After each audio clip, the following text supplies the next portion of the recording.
Hi, my name is Dan Reinbold, and this is my video on resting local and action potentials. This is a diagram of a neuron's plasma membrane where these potentials play out. You can see the membrane here along the middle. Above is the extracellular fluid, and below is the intracellular fluid. To the left is a sodium gate, to the right is a potassium gate, and in the middle is a sodium-potassium pump. Out here in the ECF are a lot of sodium ions with a positive charge. In the ICF are a lot of potassium ions with a positive charge, but also many negatively charged proteins, giving the ICF an overall negative charge.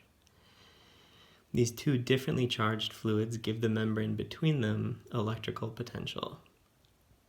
Given these conditions, and assuming that the ICF charge is minus 70 millivolts, we can say that the membrane is at rest or resting potential.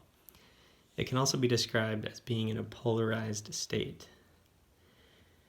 Now, to address local potential, this occurs when a receptor on the dendrite or soma membranes of a neuron receive a neurotransmitter that then opens the gate for sodium ions to enter. This depolarizes the membrane and can spread along it.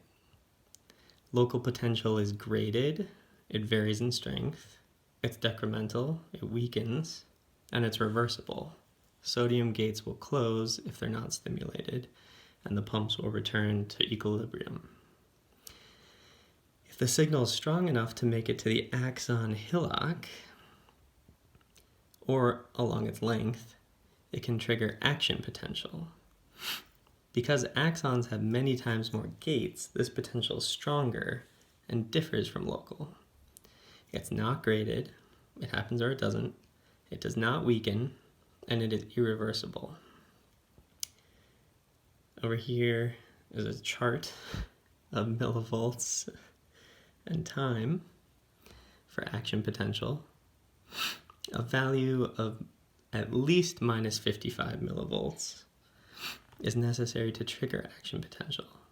Once it reaches 35, positive 35 millivolts, the sodium gates close and potassium gates open, and this repolarizes the membrane. Once it's minus 70 again, the gates close and the pumps return the cations to their original spots.